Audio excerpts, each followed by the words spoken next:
Pemain perseorangan lelaki negara Eng Zi Yong tidak akan menyertai kejohanan badminton Asia BAC bulan depan sekaligus terpaksa melupakan hasrat ke Sukan Olimpik Paris 2024. Perkara itu disahkan Persatuan Badminton Malaysia BAM.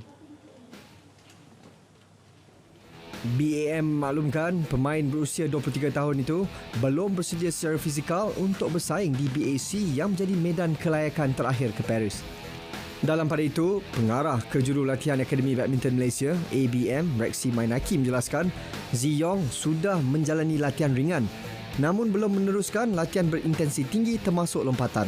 Rexy pada Selasa berkata pemain kelahiran Johor itu masih berpeluang membuat penampilan sulung di Sukan Olimpik sekiranya berjaya menjuarai BAC 2024. Zi Yong telah terkeluar daripada senarai 16 pemain teratas dalam Race to Paris menjelang tarikh akhir kelayakan pada 28 April ini. Susulan kebimbangan ancaman pengganas dihadapi Perancis ketika ini, Majlis Paralimpik Malaysia MPM bakal mengambil langkah keselamatan yang lebih ketat menjelang Tamasya Sukan Paralimpik Paris 2024 Ogos depan. Presidennya Datuk Seri Megati Syahriman Zaharuddin berkata pihaknya akan bertemu kedutaan Malaysia di Paris dalam masa terdekat bagi membincangkan perkara tersebut. Itu untuk atlet, basically we make it very disciplined lah. So maknanya habis game balik terus, you're not allowed to go anywhere. Katakanlah ada masa atlet yang mungkin beralas kami cakap, yang mungkin dah habis awal yang nak pergi berjalan-jalan, mungkin kami tak benarkan begitu. So that is the langkah yang kita ambil lah. Kami akan will have a head start meeting dengan Embassy Malaysia di sana yang akan diketuai oleh Duta Besar Malaysia di Paris iaitu Datuk Eldin, di mana sahabat saya juga. We will have the security meeting with them to get their advice. And apabila kita di Paris, apa yang LOC sediakan itu mungkin kita akan ikut, dan tapi apakah penambahan security yang perlu kita.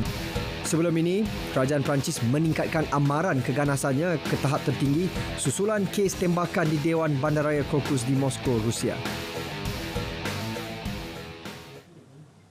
Dalam perkembangan sama, Datuk Seri Megat berkata pihaknya akan pertimbang guna alat tracker bagi menjamin keselamatan atlet di sana. So mungkin saya akan tengokkan dekat situ juga. Mungkin kalau kos dia tidak tinggi, every atlet atau every pegawai akan dapat satu mungkin tracker ke atau saya tak akan nak suruh on GPS 24 jam untuk data, it's expensive. So mungkin maybe a GPS tracker untuk each atlet dengan pegawai, di mana kita akan ada monitoring untuk tahukan di mana pergi. Walaupun sama ada threat atau tidak, ada ancaman atau tidak, mungkin kita akan consider to look at that technology lah. Tamasya Paralimpik Paris dijadual berlangsung dari 28 Ogos hingga 8 September. Menjelang musim baharu Liga Malaysia, PDRM FC memperkuat pasukan dengan mendapatkan khidmat tenaga import kelahiran Nigeria, Faith Obilo.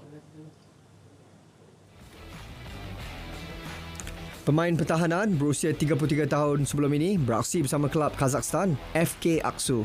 Kehadiran Obilo juga bagi mengisi kekosongan ditinggalkan tonggak pertahanan import musim lalu James Okuwasa yang telah meninggalkan kelab. Obilo yang berketinggian 1.89 meter membuat 26 penampilan dan menjaringkan 1 gol pada saingan Liga Kazakhstan musim lalu.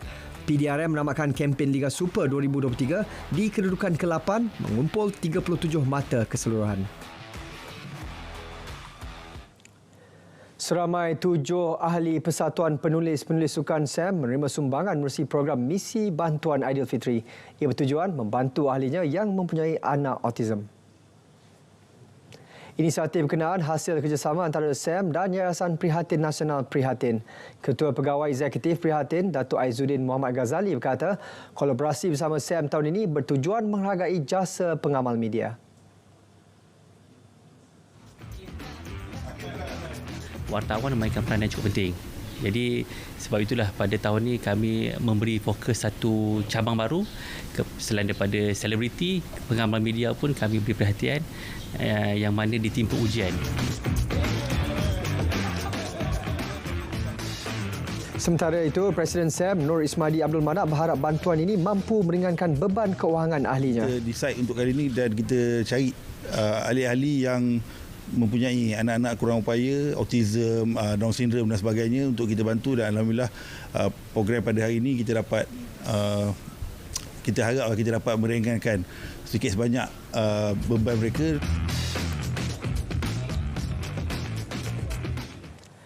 Sekian berita perdana dari Sungai ke Segara, Palestin pasti merdeka. RTM teman setia anda.